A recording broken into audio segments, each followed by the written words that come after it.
Ahoj, já vás vítám u videonávodu, jak si vytvořit nebo upravit rozpis do hry Richard Barnes Rally. První způsob, který si ukážeme, je využití pluginu PaceNote. Jedná se o doplněk do hry. Veškerá editace probíhá přímo ve hře. Pomocí tohoto pluginu taky lze upravit kameru, to znamená například pohled z kokpitu, anebo případně si aktivovat doplněk rozšíření pro otáčkoměr, kde navíc získáte i vzdálenost, která zbývá do cíle nebo kterou jste ujeli, a případně také informace o účinnosti nebo chcete-li tlaku turba ve voze. Na stránkách GVR.CDE si zde tedy stáhnete PaceNote plugin a následně ji vložíte do složky se hrou. Pokud máte složku přetaženou do kořenové složky hry, stejně jako je v mém případě, následně složku zde extrahujete například pomocí WinRARu anebo přes funkci, kterou umožňuje Windows. Jednotlivé soubory týkající se PaceNote pluginu naleznete ve složce Plugins a v další posložce PaceNote. Zde naleznete veškeré potřebné věci. Před další úpravou, kterou si následně ukážeme, doporučuji jít do hry a zde PaceNote plugin aktivovat. PaceNote plugin ve hře aktivujete dvojitým kliknutím levým tlačítkem na myši a zde již vidíte jednotlivé hlášky nebo upozornění týkající se rozpisu.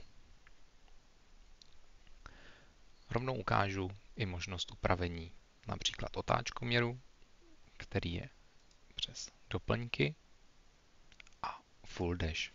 Tím se mi změní a vidím zde, že celková délka rychlostní zkoušky jsou 3 km a nad tím vidím, jakou vzdálenost jsem ujel. Také zde vidím například teplotu vody a i zmíněný tlak turba. Dále zde také můžete vidět jednotlivé závady, pokud by nějaká nastala, například při havárii s vozem nebo s nárazem. Nyní jsem se vrátil zpět do složky se hrou. Je to kořenová složka hry, složka plugins a podsložka PaceNote s naším doplňkem. Otevřu si konfigurační soubor, který je pojmenovaný stejně PaceNote a v originálním zadání tohoto souboru je English. Přepíšu si jej na Czech, abych dostal rozpis a i případnou konfiguraci tohoto doplňku do českého jazyka. Dalším krokem, který můžete učinit, je ve složce Config PaceNote a zde naleznete jednotlivé možnosti rozpisu. Například je to i český, francouzský. Doporučuji vyzkoušet si pomocí PaceNote pluginu, kde ji můžete ve hře přepnout. Tyto jednotlivé hodnoty tam vidíte a vyzkoušet si, který rozpis vám vyhovuje. Protože je tam několik možností, kdy vám jedna varianta může říct první směr zatáčky, jestli bude doprava nebo doleva a následně úhel zatáčky, anebo vám první může říct úhel zatáčky a následně jiný směr. Poté, až si zvolíte jednotlivý konfigurační soubor, který vám vyhovuje v tom rozpise, otevřete si jej a tyto dva řádky si skopírujete. Tyto hodnoty následně vložíte do zbylých souborů, které jsou označeny jako numerik.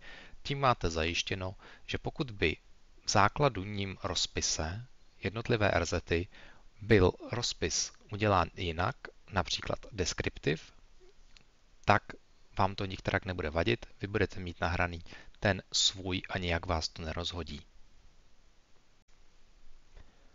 Pokud máte předchozí kroky hotové, můžeme přejít k vytvoření nebo úpravě rozpisu. Jak jsem již ukazoval, zde jsou popsány jednotlivé hlášky ohledně toho, co vás na té trati čeká, to znamená úhel zatáčky, případně nějaké upozornění, že se máte držet na pravé, na levé straně, nebo případně, že vás čeká horizont. Jednotlivé hlášky lze upravit zcela jednoduše a to je dvojitým kliknutím levým tlačítkem na myši. Otevřám nové okno s vlastnostmi hlášek a například zatáčku 3 pravá mohu změnit jako 4 pravá. Tuto volbu potvrdíte následně tlačítkem Použít. Pokud chcete doplnit nějakou hlášku, například 3 pravá, a k tomu následně přidat nějaký doplněk, řekněme si, že 3 pravá a bude klouzat, můžete si zvolit například klouže. Zvolíte Použít a hláška se přidá nad tu zatáčku. To znamená, rozpis bude přečtený jako 3 pravá klouže. Tímto způsobem můžete rychlostní zkoušku projet a upravit si nebo doplnit si jednotlivé hlášky. Pokud chcete jít více do hloubky, kliknete na soubor a dáte odstranit vše. Zůstanou vám pouze neměnné řádky, to znamená start, první mezičas, druhý mezičas a cíl. Následně pomocí tlačítka Přidat můžete libovolně přidávat zatáčky. Momentálně vidíte, že auto se nachází na této pozici, která je vypsaná v tomto řádku, a pokud bych zde přidal například informaci 3 levá, vidím, že bude přidána na tento řádek. To znamená, přidá se mi kousíček před to auto. Tímto způsobem můžete tu rychlostní zkoušku projet a doplnit si ty hlášky nebo případně upravit. Po dokončení rychlostní zkoušky, kdy máte rozpis upravený nebo vytvořený a jste s tím OK, kliknete následně na soubor a dáte Uložit. Tím máte jistotu, že máte rozpis do té rychlostní zkoušky uložený a pokud ji pojedete na nějakém závodě, tak rozpis budete mít přesně ten, který jste si upravili nebo vytvořili podle sebe. Druhou možností, kterou si ukážeme, je za použití softwaru Roadbook. Jedná se o externí aplikaci, která není používaná ve hře napřímo, ale možnost tam je, ale já osobně ji nevyužívám. Stáhnete ji ze stránek rbrmasterclass.de a následně kliknete na Stáhnout poslední verzi. Po stažení otevřete instalační soubor a následně vás to provádí. Ke konci instalace se vás to zeptá, kde budete mít uložené své rozpisy vytvořené.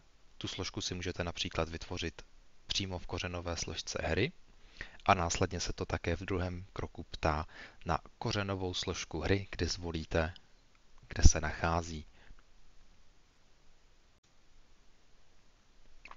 Po úspěšné instalaci softwaru si ji následně otevřete, zvolíte Main, Settings a zde si vyberete rozpis, který používáte ve hře. Je to stejné jako v prvotním případě s Pacenote pluginem. Následně zvolíte jazyk navigátora a uložíte. Tuto informaci následně ještě vidíte zde vpravo v Notes Sheet a zde vidíte ten rozpis, který používáte. To, co vidíte zde, jsou jednotlivé hlášky z toho rozpisu, ale zásadní rozdíl je ten, že zde je máte popsané v angličtině. Tento druhý sloupec představuje vaše zkratky, které si budete zapisovat do toho rozpisu. Doporučuji před zahájením úpravy rozpisu si je změnit, tak, abyste si pamatovali, co budete zapisovat. Dalším krokem, který uděláte, je, že kliknete na Stage, načíst a zde si zvolíte rychlostní zkoušku, kterou budete upravovat.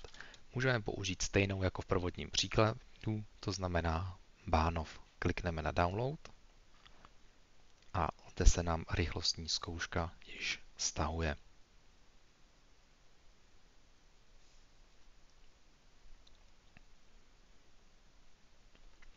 Zde vidíme rozpis rychlostní zkoušky vytvořený a velkou výhodou je, že zde vidíte video. To si můžete pustit pomocí kliknutí této ikony anebo pomocí klávesy mezerník. Tou můžete video zastavit nebo opětovně pustit.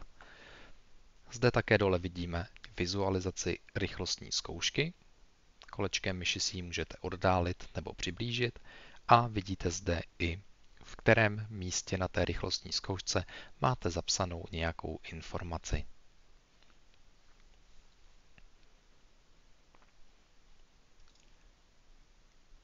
Zde v poznámkách, což je rozpis, vidíme, že je zde zapsáno 3 pravá, potom následně D140 představuje vzdálenost, to znamená rozpis bude přečtený jako 3 pravá, 140 následuje 6 pravá, potom znovu vidíme 300 metrů vzdálenost a vykřičník značí upozornění.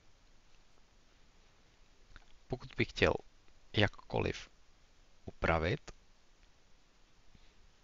stačí pouze kliknout dvakrát do toho řádku a zde si můžete napsat, co potřebujete.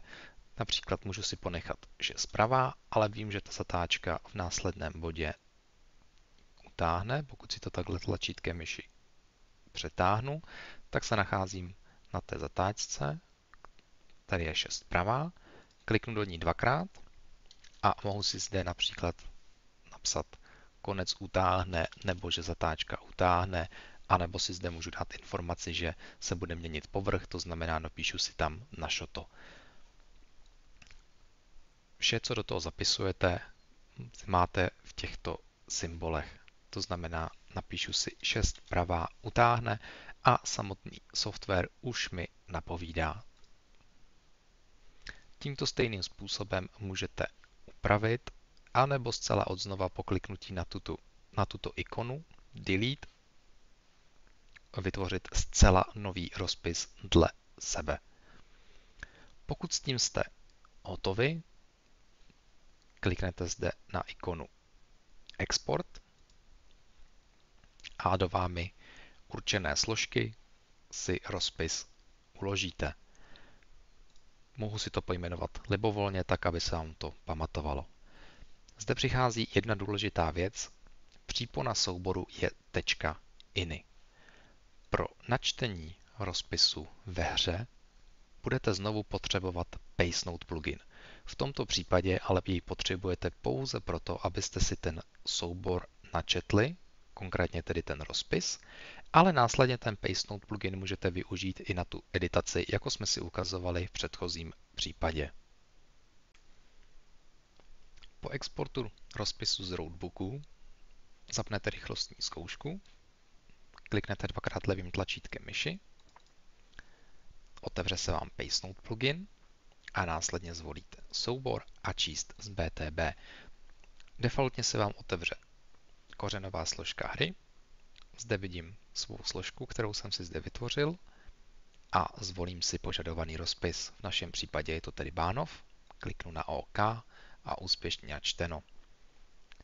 A zde už vidím naši úpravu, kdy jsme měli původně zatáčku 6 pravá a doplnili jsme si k ní informaci 6 pravá utáhne. Tímto způsobem si rozpis načtete a můžete znovu absolvovat to, co v předchozím případě s PaceNote pluginem, trať si brojet a upravit si jednotlivé hlášky, zda sedí nebo nesedí. Případně je můžete pomocí tohoto řádku a kliknutím na šipku nahoru nebo dolů posunout, abych informaci dostal dříve nebo dostal později. Velkou roli zde také v tomto ohledu hraje, jak máte nastaveného spolujezdce, to znamená, zda vám informace čte později nebo dříve. Závěrem dnešního videonávodu je to vše. Doufám, že vám tento stručný návod, jak si vytvořit nebo upravit rozpis, bude nápomocen. Pokud máte nějaké dotazy nebo vám něco není jasné, nebojte se obrátit do komentářů a pokud budu vědět, rád vaše dotazy zodpovím. Děkuji vám za zhlédnutí a přeju vám hezký zbytek dne.